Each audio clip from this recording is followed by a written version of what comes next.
சாந்தி சமையலில் என்ன பார்க்க போகிறோன்னா ஓட்ஸ் வச்சு ஒரு லட்டு செய்ய போகிறேன். வாங்க பார்க்கலாம். அதுக்கு நான் பால் ஒரு டம்ளர் காய்ச்சுறேன். இங்கே வச்சுக்கிட்டேன். அந்த பால் காஞ்சிக்கிட்டே இருக்கும். அது முந்திரி திராட்சை நெய்யில் வறுத்துக்கணும். நெய் போட்டுக்கலாம். கொஞ்சம் நல்லா ஒரு ஸ்பூன் தான் போட்டிருக்கேன்.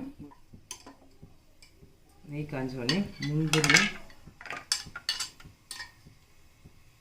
திராட்சையும் போட்டு பொன்னிறமாக வர வரல வறுத்துக்கலாம். 3 ஏலக்காய் போட்டு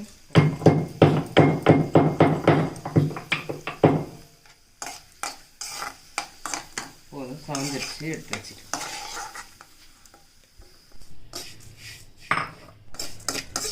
நல்லா கலர் மாறிடுச்சு. அது இல்லாமல் நல்ல வாசனை வருது.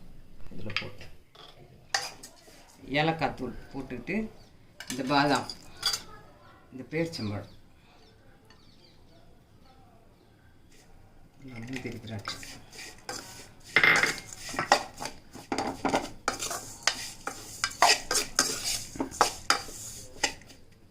சர்க்கரை ஒரு 1/2 கப்பு சூட்லேயே போடணும். அப்போ தான் இந்த ஆஃப் பண்ணிட்டு இந்த சூட்டில் ஒரு கலரிட்டு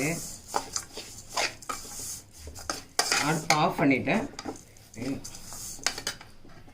பால் கொஞ்சம் இந்த சூடாக இருக்கணும். பால் இந்த சூட்டில் இப்படி கொஞ்சம் கொஞ்சம் ஊற்றி கொட்டிக்கலாம்.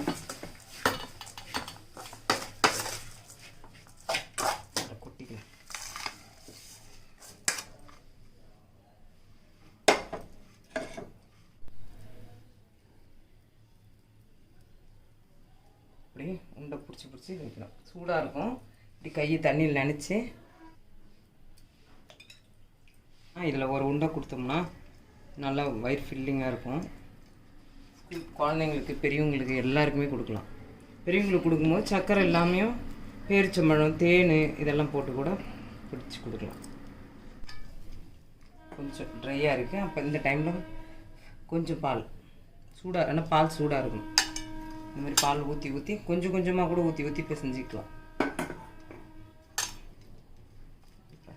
இல்லை, அவ்வளோதான்.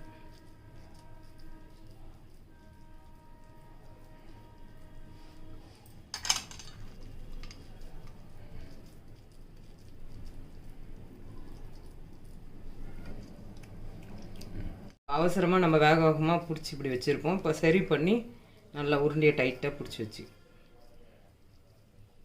இன்னும் எதனா உங்களுக்கு நட்ஸ் ஏதாவது தேவைப்பட்டதுன்னா இன்னும் எதனா நட்ஸ் கூட போட்டுக்கலாம். ஆறினோடனே டைட்டாகிடும் நல்லா. Thank you friends.